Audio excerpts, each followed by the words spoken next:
Hi అండి. రాష్ట్రంలో మహిళలకు ఉచిత బస్సు ప్రయాణంను ఆగస్టు 15న స్త్రీ శక్తి అనే పేరుతో విజయవాడ నుంచి అయితే స్టార్ట్ చేస్తున్నారు. ఈ పథకానికి సంబంధించి స్పష్టమైన మార్గదర్శకాలను విడుదల చేశారండి. ఈ పథకం మహిళలకు, బాలికలకు, ట్రాన్స్జెండర్స్కు వర్తిస్తుందండి. ఆంధ్రప్రదేశ్లో నివసిస్తున్న వారు సరైన గుర్తింపు కార్డు చూపించైతే ఈ బస్సు ప్రయాణం అనేది చేయాల్సి ఉంటుంది. రాష్ట్రంలో 5 రకాల బస్సులలో ఉచిత బస్సు ప్రయాణం అనేది కల్పించారండి.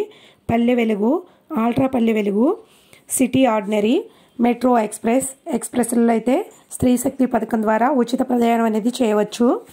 అదేవిధంగా నాన్ స్టాప్ ఇతర రాష్ట్రాల మధ్యన తిరిగే బస్సులు ultra deluxe, super luxury, star liner, Saptagiri express, AC బస్సులు అయితే ఈ పథకానికి వర్తించదండి. ఇప్పుడు చెప్పిన బస్సులు ఏవైనా కూడా ఈ ఉచిత బస్సు ప్రయాణం అనే పథకం అనేది వర్తించదండి.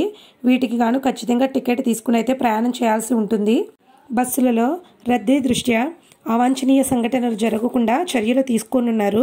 అన్ని బస్సులలో కూడా సీసీ కెమెరాస్ను అమర్చనున్నారండి.